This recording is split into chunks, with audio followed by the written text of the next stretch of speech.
Hey y'all, we came up to the second level. They have a really cool ecosystem exhibit that we want to show you, but Munchkin was very eager to see the dino bones. There's a big sign outside that is advertising the science they have here, and they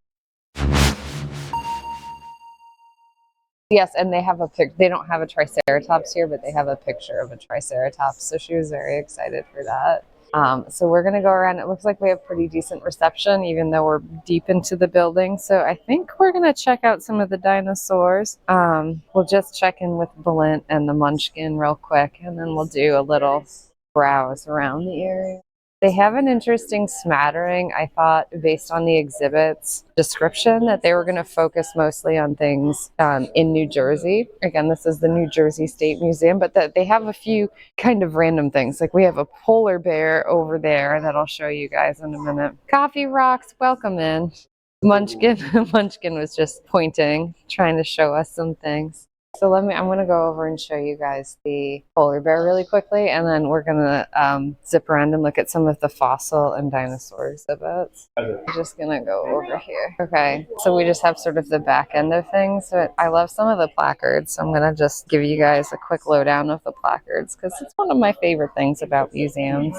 So after the Ice Age, a big melt of centuries of discovery, New Jersey's shoreline lay 60 miles farther out to sea during the Pleistocene, a time when 1/3 of Earth's surface was covered in thick sheets of ice. Much of the underwater's edge of the continent and the continental shelf was exposed.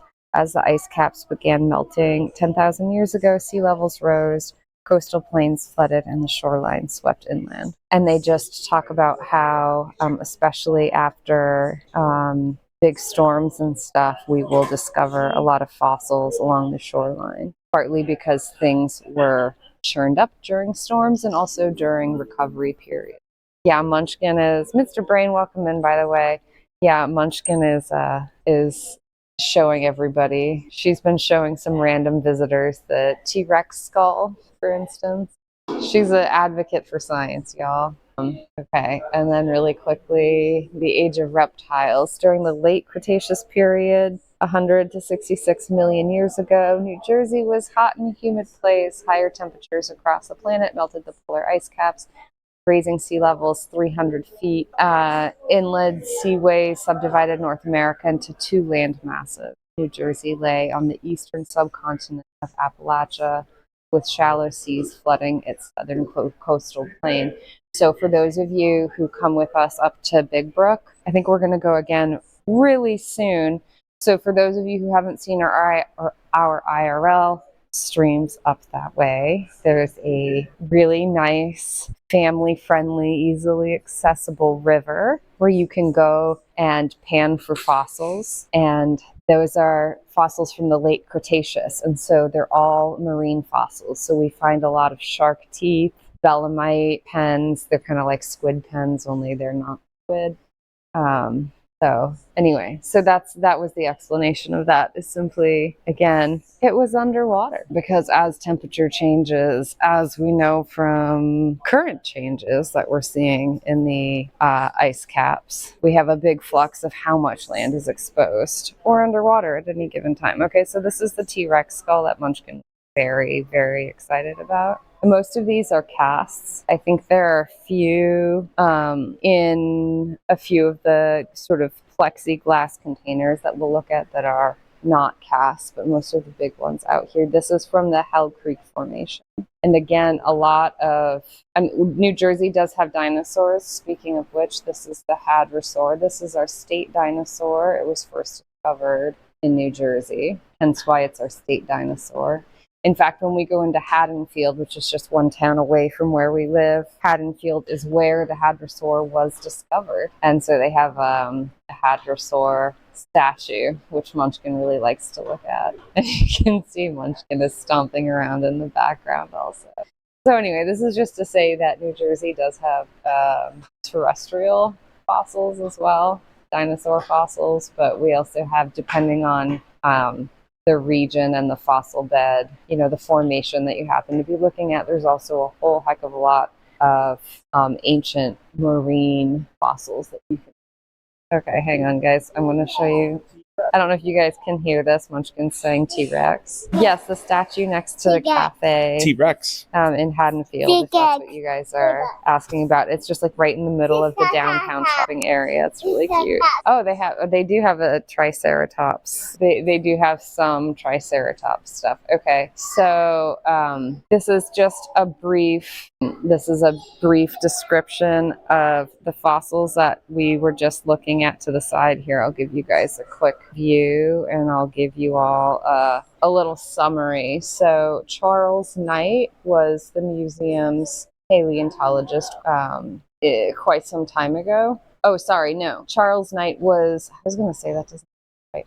He was a painter in the late 1800s. And so the museum's paleontologists posed these Dryptosauruses in this kind of fighting position. And what was really interesting about Charles Knight, he again was a painter, but he had a really different way of portraying dinosaurs than his contemporaries did. If you guys hang out with paleontologizing, you will know that the dinosaurs for a long time were considered just these cold-blooded, lethargic creatures that would spend time in water to keep themselves afloat, to like support their body, and they were just not very active. And so it's only become rather recent that our mainstream understanding of dinosaurs is that they were actually much more active.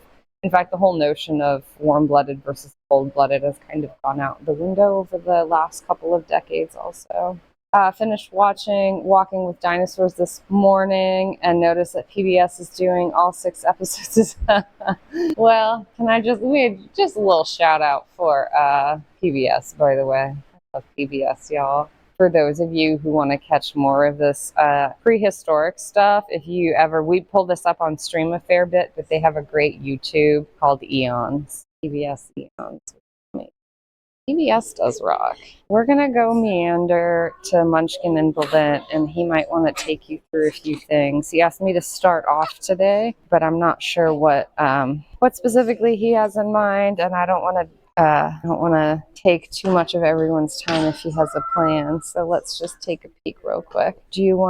I wasn't sure what the plan was. I'm just checking in, hanging out with Stream for a minute. All right, y'all. He says I'm free to hang out with y'all for a little bit longer. We're a little bit disorganized today.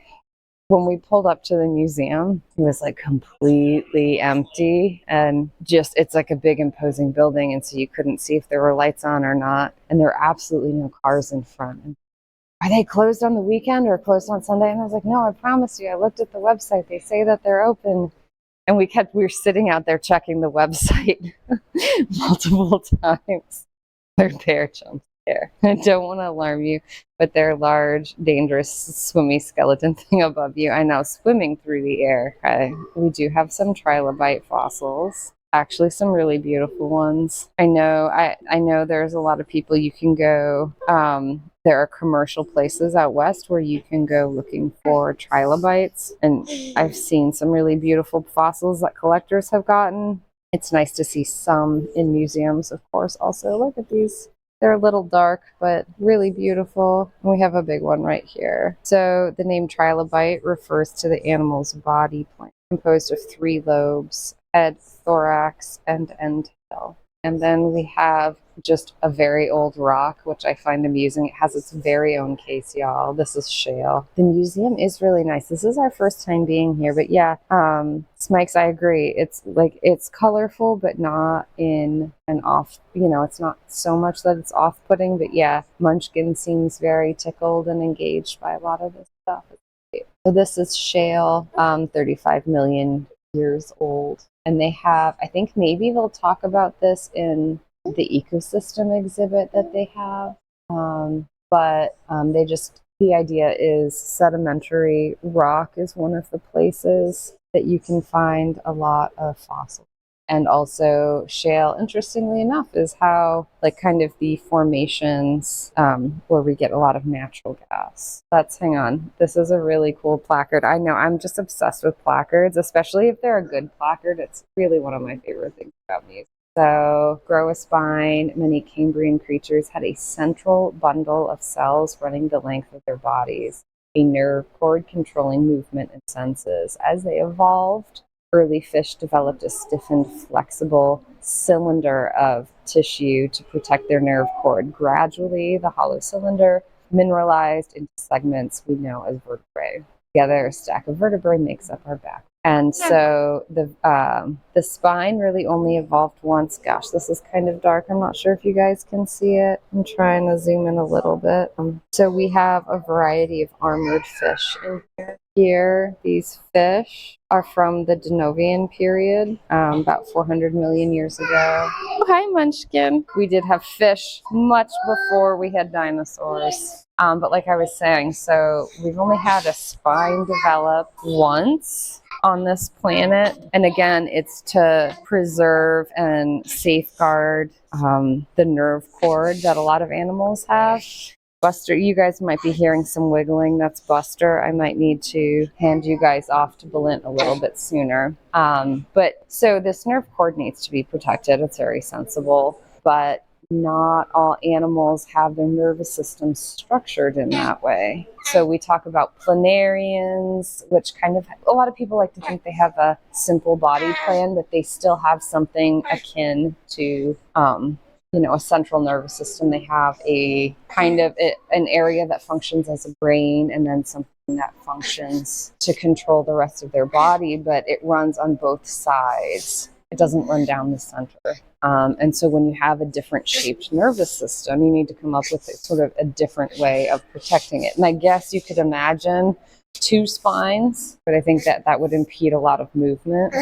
The Bible did say deep creatures were created first. Take that as you will. Well, I don't know where plants come into the mix for the Bible. I'm not as familiar with it as many of you in chat are. Oh my gosh, there's a really beautiful coral. I'll ask Balint to look at these with you guys. Buster's getting quite fussy, and I think it's going to get difficult to talk in a minute. So I'm going to pass you off to him. Hang on one second, guys. Y'all are with me now. We have some flavor of modern coral here, but the preservation's really, really cool. Hi, Thindall. Speaking of really cool, y'all, Thindall is here. I know Mr. Levity, but Buster Brown is getting a little bit fussy, and you know how he gets. If he gets fussy, then everyone gets fussy. Just like everyone will be fussy if you're not checking out Thindall, web dev extraordinaire. We've got a couple of corals in here, two modern ones it looks like, and the upper one here, kind of cool look for comparison. Hi, Reese Cup. The upper one right there is, see, it says Pliocene epoch, so 5.3 to 2.6 million years ago in Virginia. And then you can have this comparison here to your modern fossil. Hi, BitGame, aka the Kanubitu King.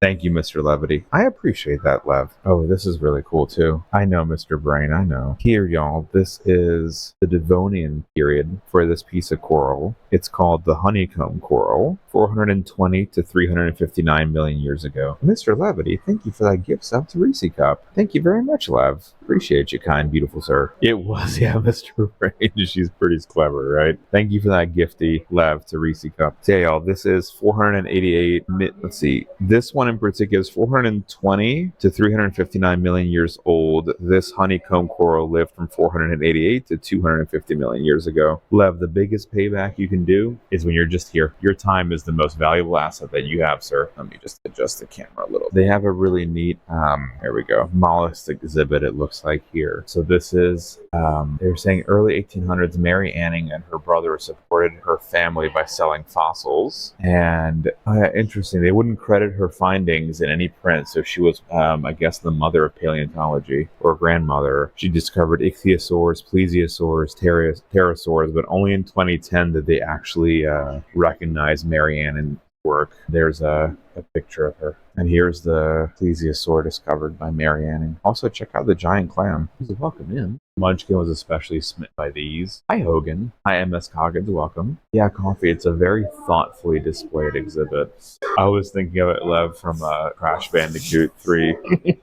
The underwater levels. I enjoy that we both come up with video games. This is, I think Lita was showing you all this from the other side. This is the Hadrosaur. This is a cast. This is not the full dinosaur.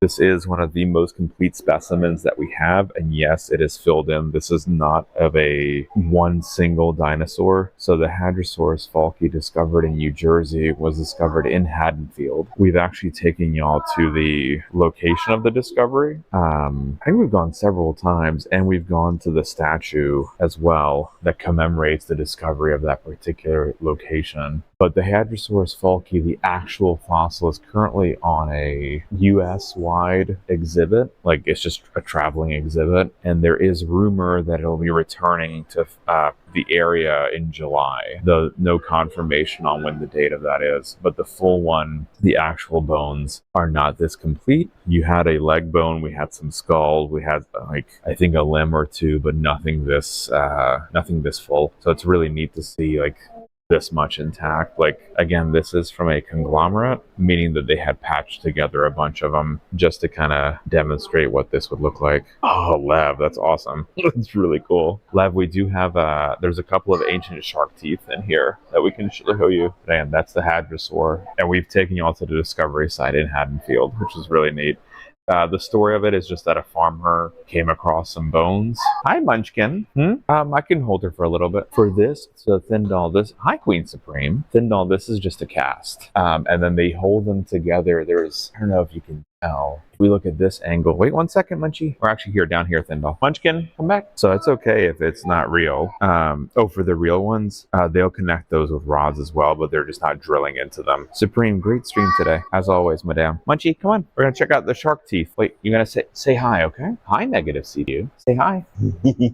Not bye, just hi. She got a haircut. Did you get a haircut? All right. Munchkin, let's look at the shark teeth. She dang well better be, Mr. Levity. She has both of our genes. What's that on her shirt? Here, Munchie, can we show your shirt? What's on your shirt, Munchkin? Who's on your shirt? Is that Godzilla? Yeah, it's a T-Rex. And what is it doing? Blowing fire? He's so cool. Yeah? Come on, Munch, let's go look at the shark teeth. Shark teeth. We are, Jester. We are at New Jersey State Museum. And so these are common shark teeth. It says from Mammoth County, New Jersey, Cretaceous period, so 80 to 65 million years ago. We'll go there in a second. There too, Munchkin. And so, let's see, batch number 1, thresher shark. We'll check that out too, Thindall, but it is not a croc. It's a dinosaur. Megatooth shark. Munchie, stay here. Mackerel shark for number 3. And then we have the sand tiger shark. We've actually found these kinds, guys, at Big Brook when we've done fossil hunting. And here's some more. Same time period. Munchkin, we'll go over in a second, okay, Munch? Yes, Rastigo, Mike here. Acid Muck. Mr. Levity, thank you for the gifty to Acid. Thank you very much, Lev. Appreciate the heck out of you, Levity. Artemoose, welcome on in. How's it going? Thank you, Mr. Levity. Do you see a tops? Where's a tops, Munchkin? That's a big tops? Is that cool? Okay, come back, come back. She sees the tops.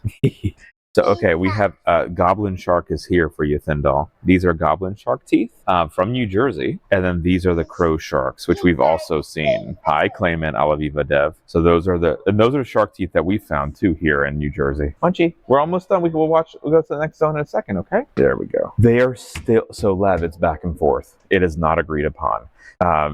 Dippy the Diplodocus and then the Apatosaurus were originally thought to be different, then thought to be the same, and now there's more evidence suggesting they are different. What do you see, Munchkin? That's a big tops. Do you like tops, Munchkin? Who's your favorite? Tops? Munchie here. These are some of the bigger shark teeth as well, just for like size comparison. So this is an Odontus megalodon juvenile, and then the full size one. And then here, these are the Odontus ones, the megalodons here. And this is a megatooth shark right here. Megatooth, Odontus obliquus. You want to show some? All right, come on. Let's show Thindall, because Thindall wanted to see this guy. Okay. No, this isn't a T-Rex, Munchkin. You remember who this is? Yeah. Munchkin, this is a Deinonychus. Oh yeah. This is not from New Jersey. This is from Texas, where Bitgamy is from. And as you can see, just like Bitgamy and his brain, everything's bigger in Texas. So this is a Deinonychus. Means terrible lizard. Yeah, if only, right, Lev? This one, look at those big teeth, Munchkin. This is also a cast, y'all. It is not the actual one. The Kanubitu, indeed. Clay, he banned that word in his channel. Uh-oh, Munchkin, be careful. Yeah, Dr. Hubbs, this is Deinonychus.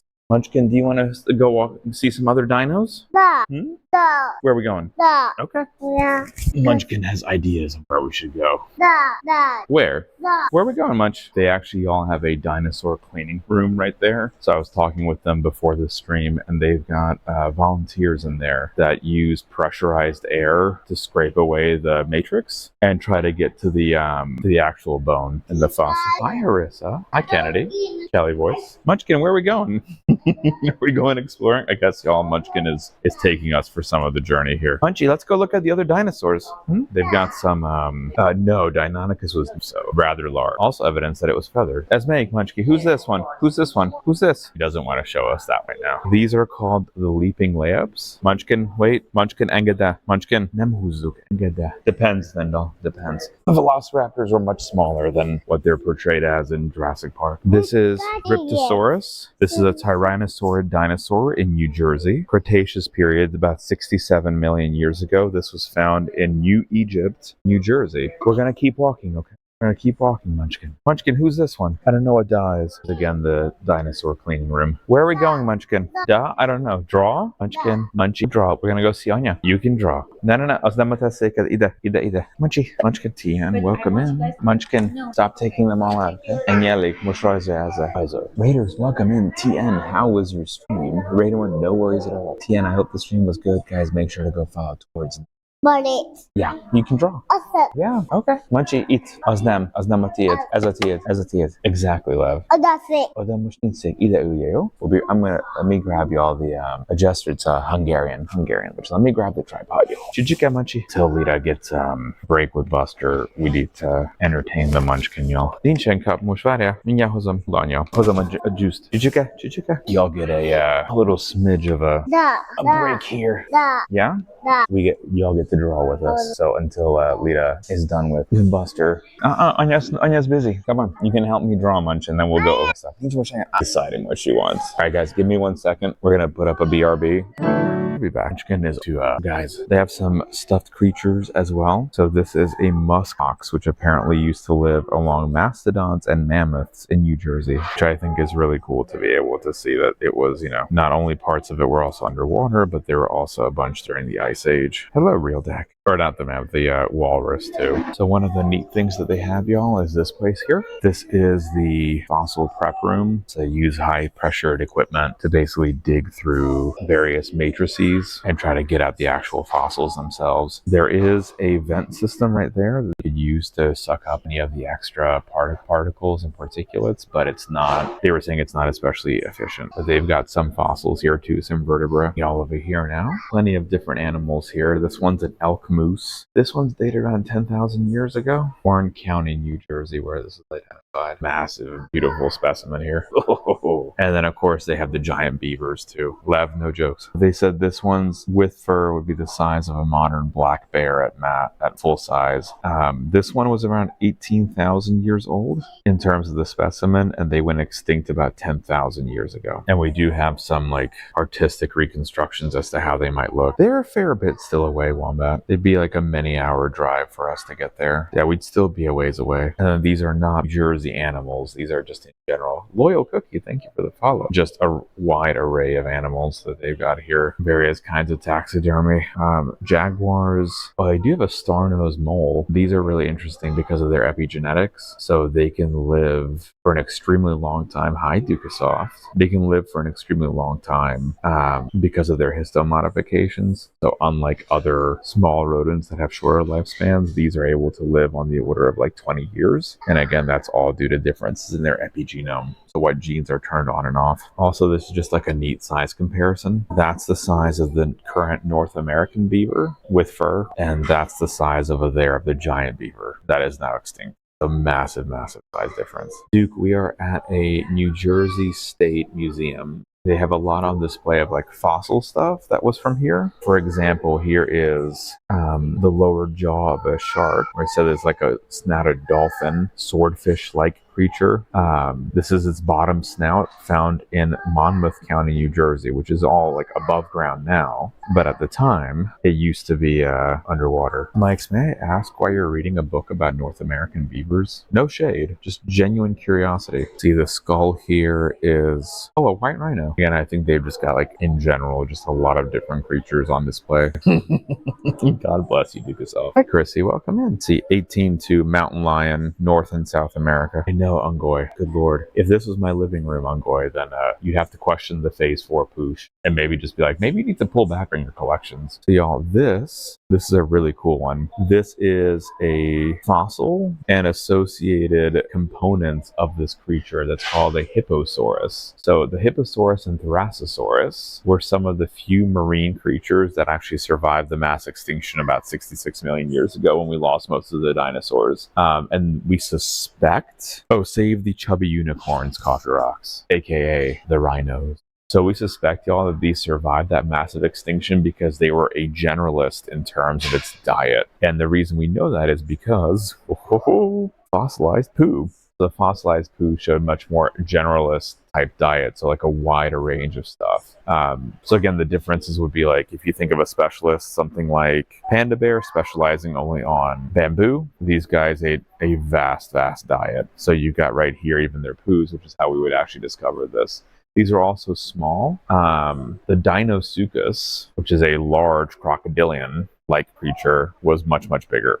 And because that was gigantic, it had a much harder time staying alive after the big extinction event. Also really interesting, we're going to check out in just a sec. We'll go over to that side, but you'll notice how narrow the snout is for both the Hipposaurus and Therassosaurus. This is the Hipposaurus. They both have very narrow snouts, but are not believed to be evolutionarily related. And so that's an example of a convergent trait. So similar looking skulls of these crocodiles, even though they're independently evolved, right, show that there's an adaptation to life in similar habitats. So it's not an example of close relations in terms of the genetics or evolution, but rather it's like, hey, we're in a given habitat and this is what works best for us. Hello, Miss Art Rules. Miss Art Rules, we got some dinosaurs in here. But yeah, this is a really nice example of a convergent trait that I was like, oh, like I gotta show you all this. This is cool. They also have the teeth, some associated teeth. So this was all from like one given area. Aurora, we on our YouTube page, we had like a whole week of YouTube shorts on convergent evolution. So if you want like some really unique, fun, fast-hitting examples, we had a bunch on that YouTube. And then here's a reconstruction of what the animal looked like. Just a cool little something here. And then here is the Therassosaurus. So you can actually kind of see the convergent trait. Ethan, thank you for the follow. Right here, right, those really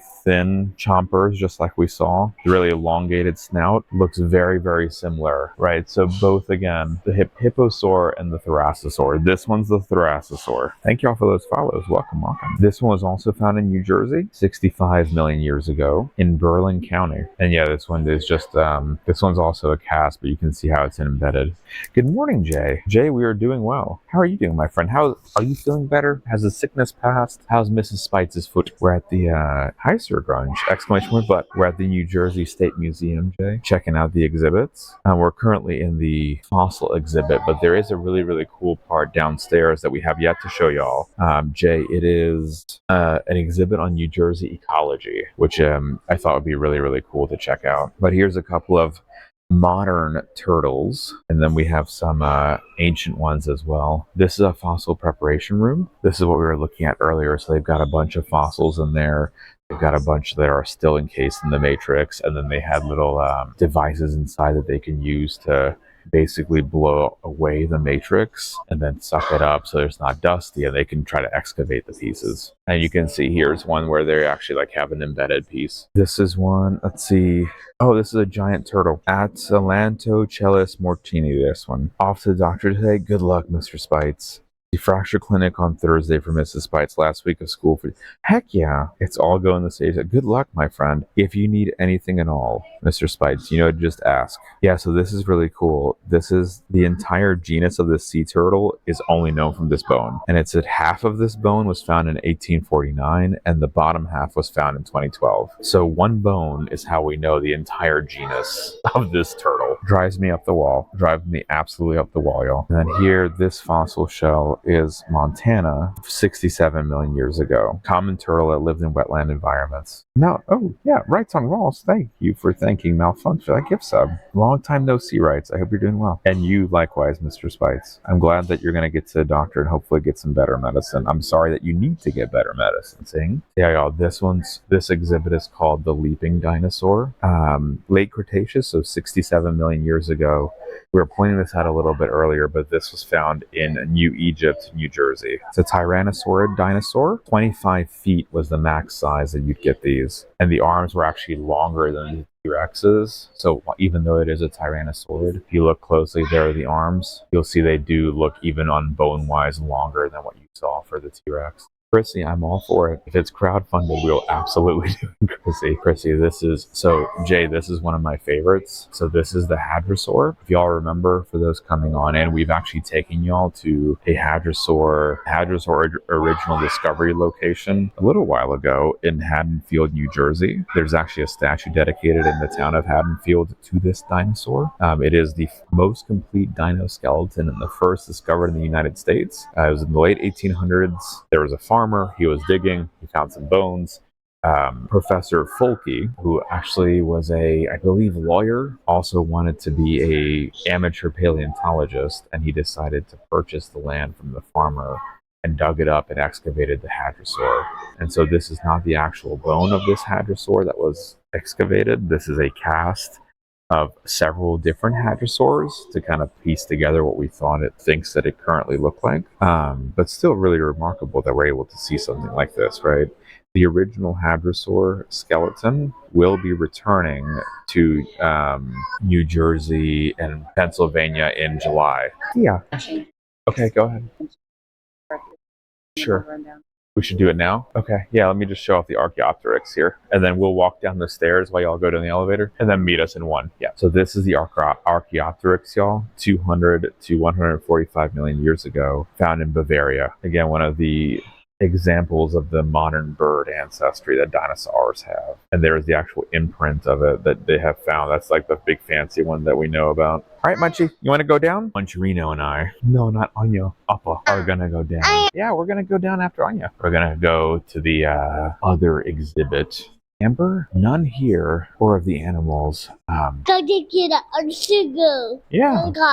Nothing on insects here, Jay. And then small reptilians and mammals that would have also gotten caught in the amber. Not so much here. There are amber mines in the area in New Jersey, although we have not been to them yet. All right, Munch, ready to go? Nice. We're gonna go find Anya. Yeah. All right, y'all. We're gonna go to the ecosystem exhibit. Yeah. Go check out the ecosystem. How much? Coffee rock. 60 million.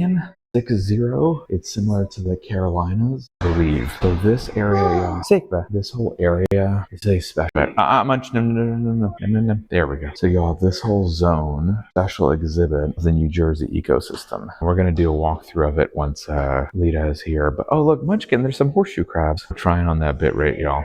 Are we any better? Should be in theory better. Jay, what's that? We switched over signal redundancies. It should be fine now. You should be seeing stuff clean. Would y'all let me know? It should be much better resolution. Gracie, Jester Frankie, does it look okay? Shouldn't be low bit rate anymore. You guys have to change around the different signals. Perfect, thank you.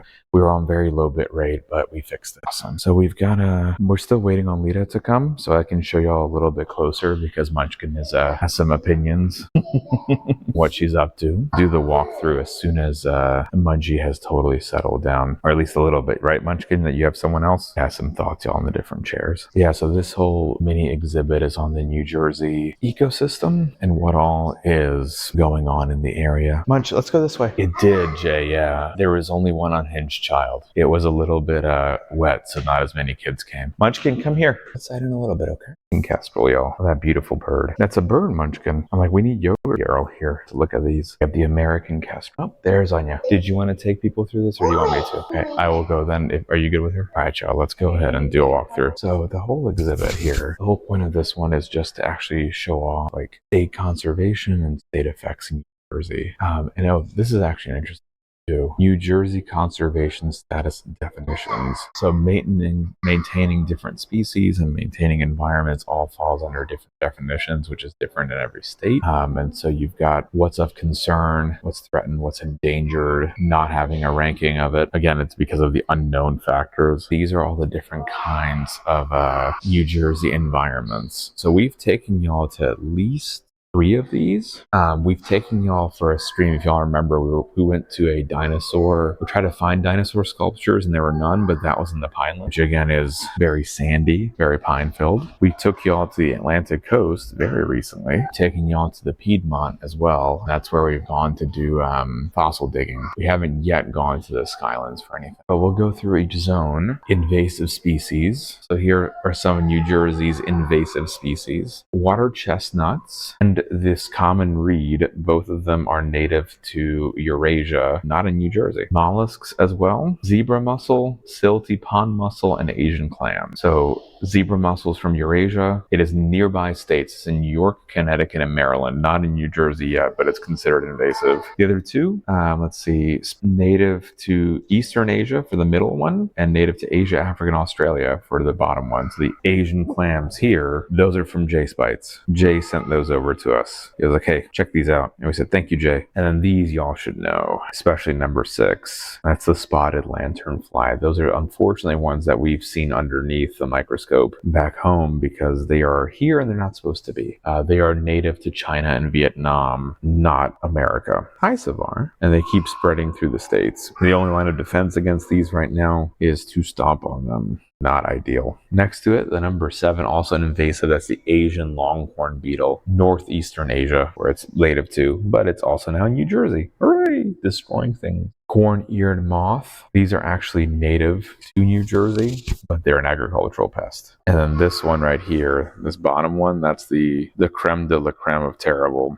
That is the emerald ash borer beetle. Those are from northeastern Asia, and they bore into different kinds of trees, wood. Just take them on out. Yeah, Savar, we were just in the natural history part of the museum for like the different kinds of dinosaurs and fossils they have. This is an exhibit in particular on the ecology of New Jersey. Then here, this is an image of the spotted lanternfly we just saw. And the reason they come is because of this honeysuckle as well. But here's some other ones that are also invasive to the area. The invasive common reed, which we saw, the mussel, and then the red-eared slider. This guy, the native bog turtle, is what they're replacing here. You can actually see red-eared slider is replacing the native bog turtle, and this giant pond mussel is replacing this guy, the yellow lamp mussel. And this right here, this is also invasive, y'all. This is from Europe and Asia. This is the European starling. These are all over the area. These were brought in the 1800s to the US. They're actually the most common songbird now in the US, but they outcompete native birds like the Dickens, not just for nesting sites, but also food. So if we put out any bird feeders, the native birds can't actually compete. It'll just get ravaged by these starlings and then they're gone. It's like a near instantaneous hit. They show up, well, I guess it's almost like the in A Bug's Life. They come, they eat, they leave. Lita's mom tried setting up a couple of bird feeders too. These showed up, ate everything in a few hours, and were gone. Again, they're pointing out the usual issues: pollution, habitat loss, climate change, and changes in sea level are what are contributing to a loss of species and expansion of invasives. We do have a New Jersey bear. I know if Clay is still here, but Clayman loves bears. American black bear, largest animal in New Jersey, is pretty. Yeah. Okay, come on, Munchkin, we're gonna go So we're just looking at the different zones, right? Oh yeah, no, Mr. Levity, that's the first thought I had. Lev, I had all but 4 of the Skylanders for all 6 games. Yeah, it was an obsession, Lev. It was very upsetting. I don't know, Jay, if it's an example of the adult bear here. It doesn't say if it's full size or not. It just says black bear, and we don't have any information on this particular specimen, unfortunately. I don't know if there's a zonal difference, Jay. So like in New Hampshire, I came across a black bear and it was bigger. So I don't know if that's like a regional difference or it's just a juvenile that they caught there. Yeah, the Skylands are New Jersey's mountainous region. Highest elevation point, 1,803 feet. Indiana bats roost in the abandoned caves, bog turtles, bobcats, and raptors the bird variety. Oh, and timber snakes too. There's one of the tagged black bears, it says. Yeah, there are bobcats in New Jersey, Sir Grunge. It looks like bobcat was historically widespread and common, but the 70s it was considered extremely rare due to deforestation and increased urbanization. Today they're reported, but habitat fragmentation keeps hurting. So habitat fragmentation, y'all, is when the roads split habitat. It could be like interstate, it could be development of like neighborhoods, and it keeps them from being able to, go in their usual various zones of habitat. Looks like they're also tagging a lot of the ones that are out and about with radio signals. Here's an example of one of the New Jersey bobcats. Threatened, it was downgraded from endangered in this January, so that's good. The New Jersey trail cameras, I guess, that they used to keep them and monitor them. The next zone that we're going through is the Piedmont zone. So remember, we're going from Skylands to Piedmont. So it stretches diagonally across New Jersey. 8 of the 10 most populated cities in the state, characterized by hilly lowlands, abundant river valleys, rocky ridges, upland forests. Palisades dominate the northeastern, while grasslands and agricultural lands dominate the southwest. So there's diverse habitats provided for many New Jersey endangered and threatened species, including native mussels such as yellow lamp mussel, the waterways, recovering raptor populations along the coast, and wood turtles. So we've got a couple of burbs. Yeah, so Jay, for the one of the locations that does those collections is the San Diego Zoo. Their frozen zoo is what it's called, and they are collecting and categorizing species like and freezing away cells all the time.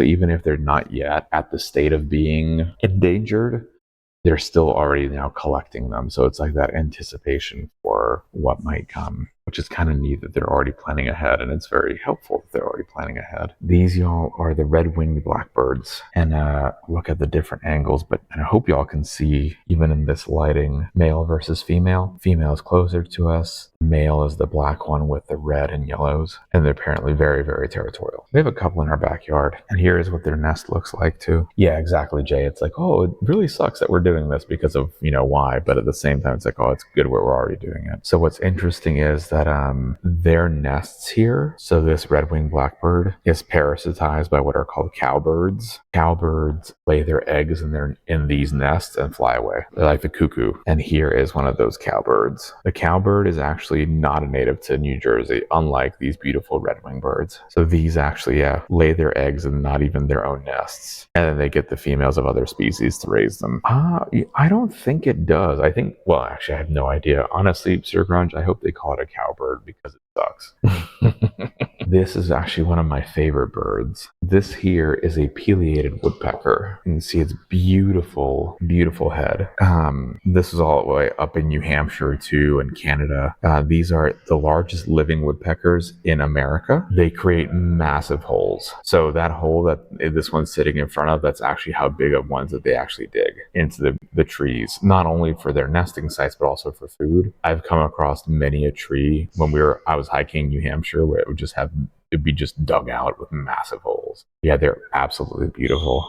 Right, Pate? Yeah, they're super, super pretty. They're not yet ranked in New Jersey's conservation status, so that could be because of lack of evidence and data of how many there are, or if it's just there's just no endangered status yet. We have another one of my favorite birds because I love ducks. Again, this is one that's just native to New Jersey as well as a wood duck. They live in marshes, lakes, and these are the only duck species that nest in trees. And what's really, really cool, so the reason why these two are together is because the wood ducks actually will nest inside the holes left by pileated woodpeckers. So if you think you've come across a pileated woodpecker home and you come and check it out and there's a duck inside, don't be alarmed. That, I guess, is actually that is a thing. That is a thing that happens. So no, Jay, the emerald ash borer, which is that invasive that destroys trees, is not on the diet of these native. They don't actually care for them, which sucks, right? Because otherwise you could just be like, oh, your local birds will take them. Nope, they don't go after them. Their flavor is not good. Here's another invasive,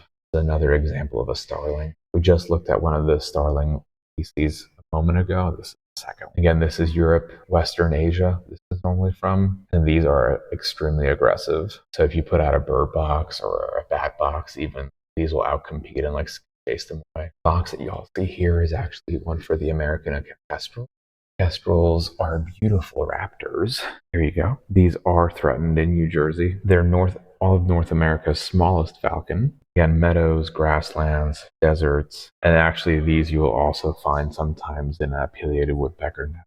But what's really neat is if you take a look at this bird box, their research, sometimes they put in cameras. And actually what's really cool about this species is that the male and female actually share reproductive duties. So you'll see males also sitting on the nest. I know, right? Lev, they're like really, really nicely done, right? They had some examples down here of these bands. Those are just like the regular banding pieces that you use. Either there's like the radio tracker one, there's non-radio tracker ones, just as like if you recapture them, you know what they've been caught for, why they've been utilized in terms of what you're looking at. Here's another picture of the pileated woodpecker, y'all, just to show you how good that stuffed one was relative. Beautiful red frill. Replica mushroom specimens, it looks like. For these, looks like they're all found worldwide, so none of them are invasive. This is apparently, this particular species here, this lechium, is not easily identifiable in New Jersey. It says it's possibly unique to New Jersey pinelands, but they need to do genetic testing.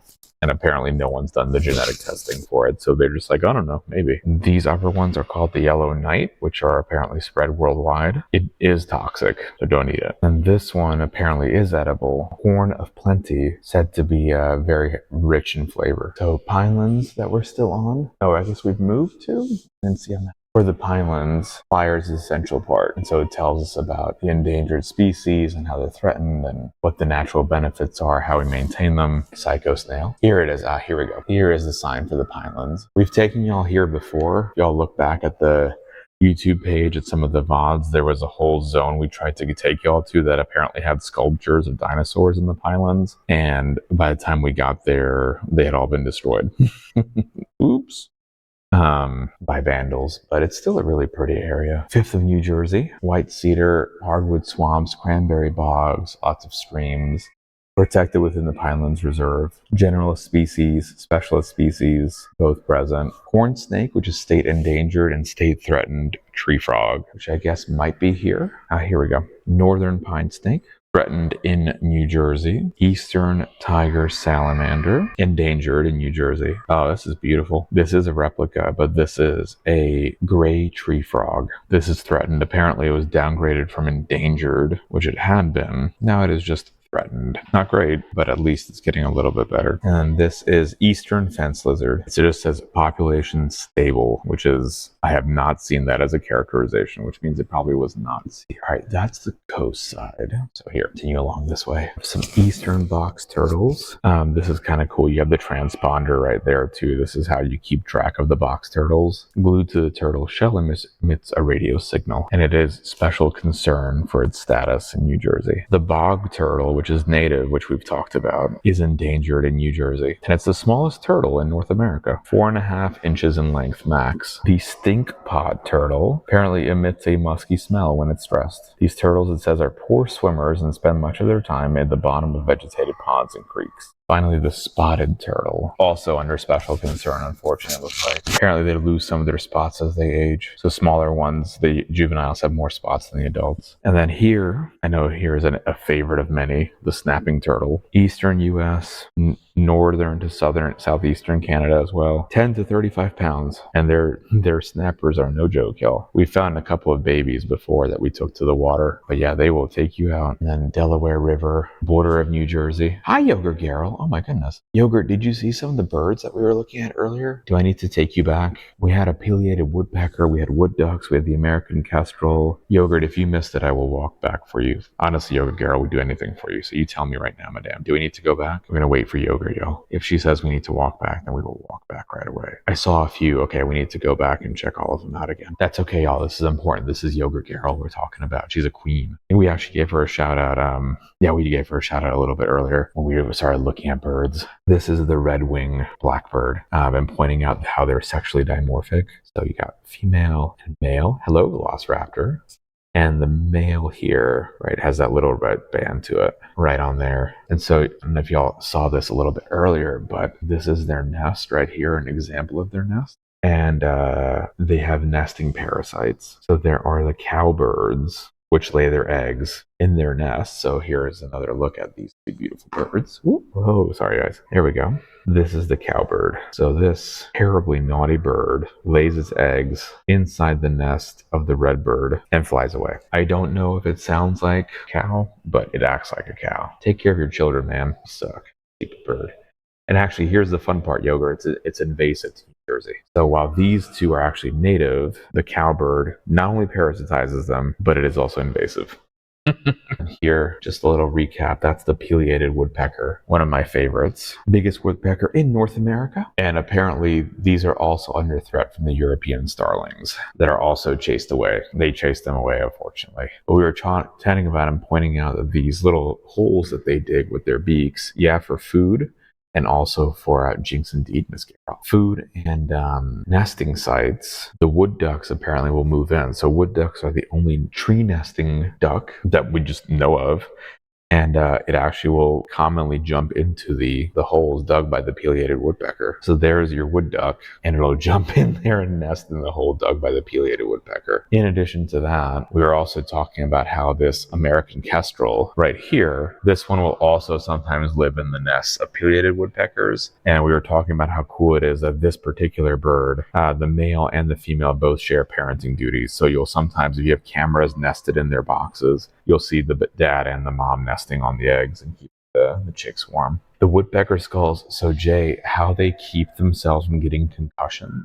So their tongues are actually wrapped around their brain, and that's how they keep their skull from bashing into the back of their head every time they peck. What's really interesting, Jay, is that there's plenty of birds that also will have movements that'll crash into things. So for example, Yogurt, man, what was that Lego set that you and I both built that crashed the bird that went into the water? I'm forgetting now the name of this bird. Oh God, I near had it. I can't remember, Jay. Maybe Yogurt will remember. It's actually even a Lego set, but there is a Lego set. Kingfisher, God bless you, Yogurt Carol. There are kingfisher birds that dive into the water and they don't have their tongues wrapped around their skull, but they still have this like concussion force that they have when they crash into the water.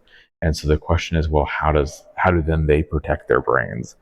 And they actually protect their brains through a protein that's actually highly expressed in their brain that prevents the concussions from happening. And what's really cool is if you compare kingfishers that dive versus the ones that don't, only the ones that dive have that protein expressed. The ones that don't dive don't have it. So it's really, really cool. And for Tatum, we have some fish. Hickory shad, not threatened. Apparently these are an anadromous, spending most of their lives in the ocean before returning to fresh water. Cool. Apparently they have little commercial value, these fish. Apparently their populations are probably going to be decreasing. It says a lot of these fish do come from the ocean to then fresh water. But let's see, it looks like manufactured barriers like dams along the way. Yeah, and Jay, I'll show you all pictures tomorrow if you'd like of the different skull types. But yeah, the protein. So what's weird, Jay, is that protective protein, because people are studying it because of like concussions in humans. Like, what if we can turn up that protein in a human playing American football that, needs help from concussions?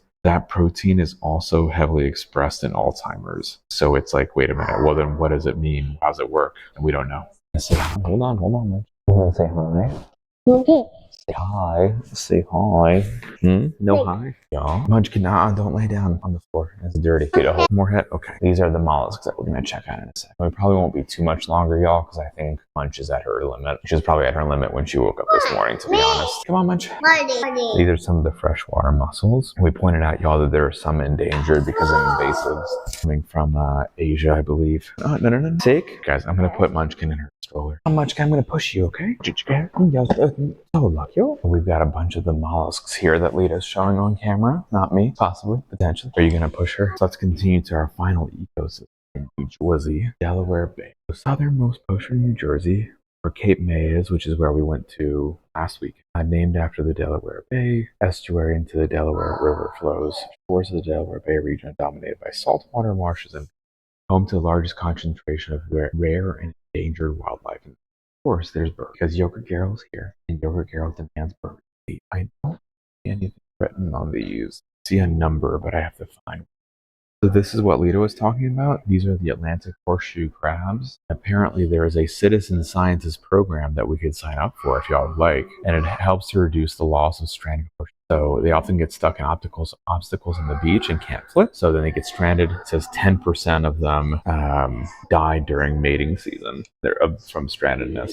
And so there's actually this citizen science initiative called Return the Favor. So you can volunteer to save horseshoe crabs. And there's been over 1 million that have already been saved. So see, these are stuck in like a mud obstacle course. So you can go help them. And these are like the ones we saw last week. See the eye structures right there. One of the eyes. On top will be the UV detecting eye right there. Just for yogurt, we've got some sandpipers. These are of special concern in the state. Usually solitary birds. Female site will lay multiple clutches of the eggs. Males actually help with these too. There's Munchkin, y'all. Munchkin woke up tired. She was awake at like 7:30 making noises. Before she left, she said nap. So she already wanted to take a little bit of a nap, if you will. Here's another bird that we have. This one is called the ruddy turnstone. There is special concern for its conservation status in Jersey. Usually breed in northern areas like Europe, Asia, North America, and migrate south for the winter. They love horseshoe crab eggs. So no wonder they come through New Jersey. Northern diamondback terrapin turtle, fortunately also have special concern. These feed on snails and clams. They have really, really powerful jaws. Left the water in the No, stay put. Everyone's disgruntled, I think. So final zone is the Atlantic coast that we can go exploring for New Jersey. This consists of barriers like islands, beaches, salt marshes, lagoons, capes, Cape May, Monmouth Beach. Let's see, it has migratory shorebirds, northern diamondback terrapin, and prime real estate for humans, the Jersey Shore. Of course, we have some more birds for y'all here. This is the least tern or endangered in New Jersey. Make depressions in sand called scrapes to lay their eggs, 1 to 4 eggs. Eggs hatch about 3 weeks later, and they are also incubated by both male and female. See, that's real love right there. Osprey. Before 1950, there were 50 nests in New Jersey, 50 for the osprey.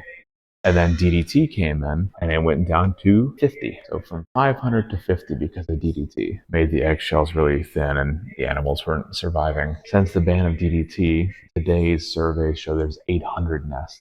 We also have a peregrine falcon here. Fortunately, the peregrine falcon is endangered. Well, used to be endangered, at least in New Jersey. I think worldwide it's still.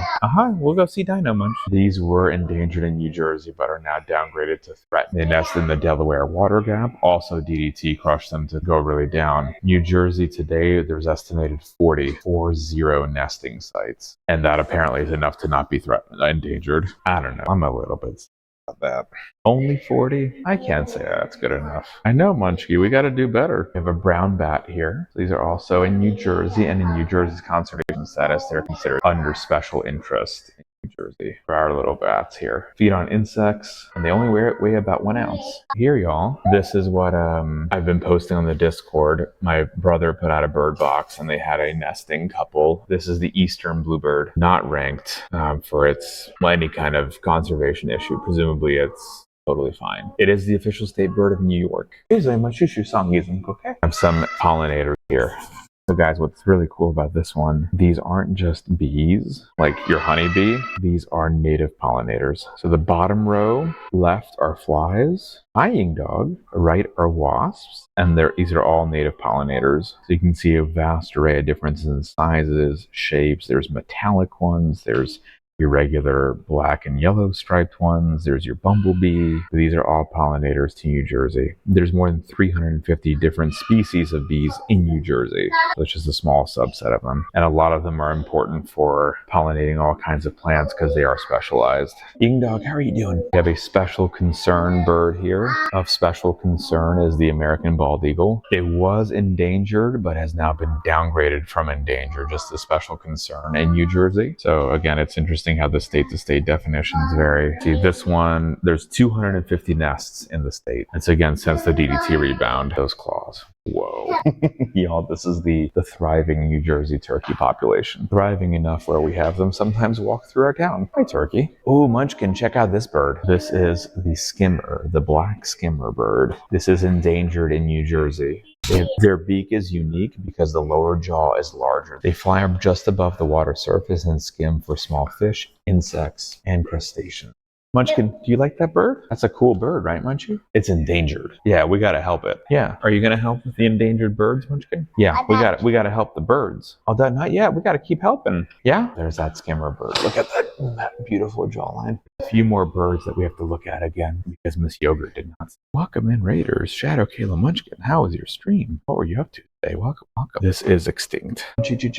Fortunately, y'all, this creature here is an extinct chicken. It is a chicken, yeah, Munchkin. This is was abundant during colonial times and hunted for food. By the mid 1800s, there were only 300 in Martha's Vineyard, and the last known hen named Booming Ben died in 1932. Again, hunted extinct. And then we have, of course, to make it even better, another extinct bird. This is the Carolina parakeet. This is from southern New York, eastern Colorado. It spread. It's one of only 3 parrots in the U.S. This last of the Carolina parakeets was named Incas, and it died in the Cincinnati Zoo in captivity in 19. Again, the Carolina parakeet also is no longer around today. We have 2 extinct birds in this one. Yeah, so Jay, it might be one of those things where it gets enough food off its skimming, like the beak structure is optimized for a minimal amount of energy expenditure, and or it collects enough food where it makes up for it. But you're right, like just if they're not at surface prey, then it would be an extreme effort to try to catch. And then here's one more extinct one for you guys. Passenger pigeon. Common birds with between 3 to 5 billion individuals. Overhunting for sport and food caused them to go extinct. Last known passenger pigeon in 19 died in the Cincinnati Zoo. Nope. There we go. No, because you were pouring out your cup. Guys, we got to see extinct ones. Oh, here we go. Yogurt. I don't think you saw this one. This is the European starling. This is invasive, again, to New Jersey, and it's bad enough where if we try to put out flower, or like bird seed, like even a couple of boxes of bird seed, they'll fly by and ravage it in like an hour or 2. Yeah, Lev, so there's actually a couple of other, there's a whole wing of the 2nd floor that we didn't go to, and we didn't go to the 3rd floor at all. They do close at 4:30, which is coming up soon. We're seeing them now. They're all over here now. They're all over here now. Yeah, we saw 2 starlings in here. If we'll be able to take you off the other floors today, but it's just a good excuse for nothing else to come back later. Yeah, we'll find on you.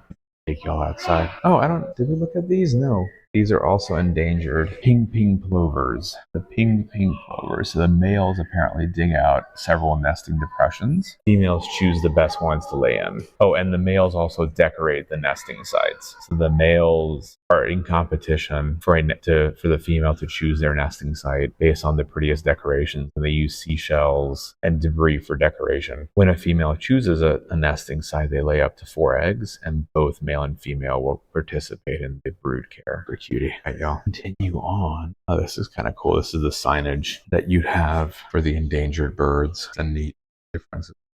Those things are evil. Do you mean the cobra chicken, Lev? I thought y'all love them over in there. Those are considered a favorite bird in the UK? Yeah, well, yeah, in a minute, Munchie. Just give y'all one last look at this little exhibit area. Yeah, Munch, we'll go in a second, okay? There's still a whole other wing over there. Let's try to go check that out. That's, I think, some American history that we have there. Jay, there's others like bowerbirds that also like put blue stuff in their nest. They take human like shiny things to beautify their nest some more. And it's Jay, it's like, what is the genetics behind it? How is that decided? How does sexual selection act on it? How did that evolve to begin with? Why is that preferred? You know, it's just like, we've got some flags here. We can keep going much. Looks like there's some Civil War memorabilia. Also see a dinosaur that maybe Munchkin will want to check out. Munchkin, do you want to see the dinosaur? Nemsalunki. Dino. Nemsalunki. This is an ornithomimus. This was, let's see, late Cretaceous, so it's 98 to 66 million years ago. And this was from an isolated one from New Jersey. Munchie, you see the dino? What do you think of the dino, Munch? It's cool? It's cool. Hi, Wildcats. Welcome in. Velociraptor, earlier on in this stream, we were looking at the dinosaur part of the exhibit. All right, guys, it looks like my mic died. Oops. So y'all be hearing me a little bit differently now. The audio quality won't be as good. So just so y'all know, that's why you're hearing it differently. Yeah, so Lev, it's not as good of an audio now. The mini mic that I have died. So we're using the phone mic, so it's going to be more echoey, unfortunately. Because I'm so soft-spoken, Duke, I know. More gravel, sultry, excellent. I can make you have a little bit more love in your life. Levity. I'm just giving you all a little bit of the outdoor view. I'm just asking Lita what we should do. Lita's feeding Buster outside, so we might just go outside and walk around a little bit. See if we can get any of this Civil War stuff. Yeah, we're gonna go in a second. Absolutely, Lab. Yeah, that's what happens. See, we have some really pretty pottery too. Made in Trenton, New Jersey. Depicts the events of May 24th, 1861. Symbolic image of an American eagle with a snake in its beak. Munchkin, leave your shoes on. Or some of the couple. Munchkin, we're gonna go outside in a second, okay? This is the Centennial Medal. There is the Trenton Contact Musket on top. And this is 1850 Officer's Sword. Welcome back, Queen Coffee. How are you doing today? How's the kiddos? Munchie, chichika. Hey, kio corresponding. So we're gonna take you outside, show you some of the New Jersey in the Delaware River. Thank you. Thank you, Harissa. Just gonna go walk a little bit outside. Match, I would love to, love. And I would also love to go to British Museum. No dino out here, Munchie. But do you want that text? Follow Munchie around. You want your cup? Okay. You gonna say hi? Chica. Touch grass, guys. Jester Frankie, there's even a touch grass emote that we have. Munchers. Gliding one away. Munchie. All right, y'all. I think that'll be it for today. The museum is closing soon, and so I don't think we're gonna be able to go through the other levels of the museum today. But next time we'll go through the other levels. I hope y'all enjoyed the exhibits. Your mom left today. I'm sorry to hear that, Lodoc. I hope y'all had fun with Mama Lodoc. Munchie. She is just lipping. Wait, headphone. Oh, because Munchkin shouted. I'm sorry about that, y'all. Thank you, Velociraptor. Munchie, are you gonna come back? No. Say hi. Hi. Yes, y'all. She is just having a. I don't really know. I thought she wanted to say something. Yeah. What's up, Munchkin? We're outside. We are outside. Yeah. What did you want to do outside, Munchie? Dino outside. Y'all can see she has a lot of thoughts. Is that true, Munchie? Food? Okay. Hey, y'all. We're going to go ahead then and fire up a Raiderino. Yes, Clayman Alaviva Dev is here. Guys, if you have not wishlisted and purchased both of Clay's games, go do the thing now. We love the Clayman Alaviva Dev in his house. And Big Gamey, the Kanu B2 King. All of our game dev friendos. Sure to go check out the lovely Clayman. Is the cooldown over? There we go. See, we can do another one. Alrighty, you guys. We are going to, here we go ahead and fire up the raid, and then I'm gonna go check on the family and see what they are up to. Lita's in the car feeding Buster, so we'll go check on. Guys, we're gonna go continue the IRL with the Dynamite twins. They are Twitch's premier streamers, so we're gonna go hang out with them. Right, Munch? Come and say bye. Come here, come say bye. She's gonna come and say bye. Guys, thank you all for joining us today for a lovely and fun IRL stream at the museum. There we go. Come on, you gotta say bye. We will be back again tomorrow. Tomorrow is a microscopy stream. Chichikesh. Tomorrow is microscopy, and we have a special charity event with Fred Hutch Cancer Center happening tomorrow. We're continuing the charity event is tomorrow and Thursday. Model builds on Tuesday with Lita, art on Wednesday for Fantastic Four themed, again, charity cancer chat on Thursday, Friday science news, an IRL next Sunday. We'll see about next Saturday. We'll see how we're feeling on that front. Guys, make sure again, grab the raid calls. Here is if you're subscribed, and if you're following but not subscribed, have no fear. There's your second raid call. We'll see y'all tomorrow. Guys, have a great day, great evening, whatever time zone you're in. See you tomorrow. Bye, everybody. Say bye, Munch.